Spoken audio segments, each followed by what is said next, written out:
क्या आपने कभी सोचा है एक राजा के घर संतान ना होने का कितना दुख हो सकता है। जी हाँ, मैं बात कर रही हूँ महाराज दशरथ जी की।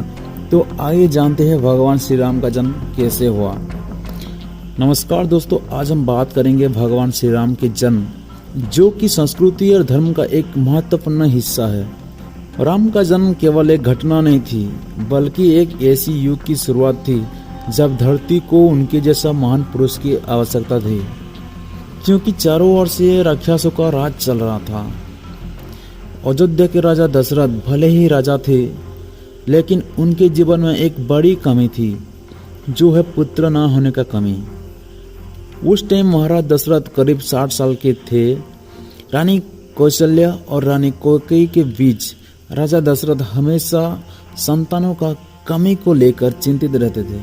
राजा ने बहुत सारे ऋषियों को बुलाया, लेकिन किसी से भी समाधान नहीं हो पाया पुत्र प्राप्ति की। लास्ट में ऋषि वरिष्ठ ने उन्हें सलाह दी कि पुत्र प्राप्ति के लिए यज्ञ का आयोजन करे। राजा ने इस बात को स्वीकार कर लिया और यज्ञ की तैयारी में लग गए।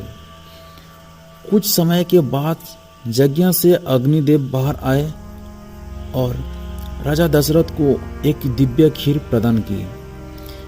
राजा ने उस खीर को पीने के लिए उनकी तीनों रानियों में बांट दिया। कहता है कि इस खीर को पीने से ही भगवान श्री राम, लक्ष्मण, भरत और शत्रुघ्न का जन्म हुआ। कुछ समय बाद अयोध्या में दिव्य ध्वनि जगने लगी। रानी कौशल्या ने एक दिव्य पुत्र का जन्म दिया। उसका नाम रखा गया राम। जैसे ही राम का जन्म हुआ, चारों ओर से खुशी का माहौल था। राजा दशरथ ने राम को गोद में उठाकर अयोध्या की जनता से कहा, ये मेरा पुत्र है जो धरती की राक्षसों का नाश करेगा। अयोध्या के निवासियों ने खुशी मनाई और राम की जयकार लगाई। राजा दशरथ ने राम का अभिषेक किया और पूरे नगर में दीप जलाए गए। श्री राम का जन्म केवल एक नई शुरुआत नहीं थी, बल्कि एक ऐसी युग की शुरुआत थी जब उन्होंने सच्चाई और धर्म का पालन किया।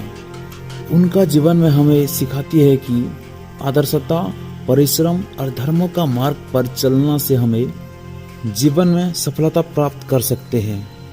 तो दोस्तों, श्री राम की जन्म की कहानी हमें ये प्रेरणा देती है कि चाहे कितनी भी कठिनाई आए, हमें अपना धर्म का पालन करना।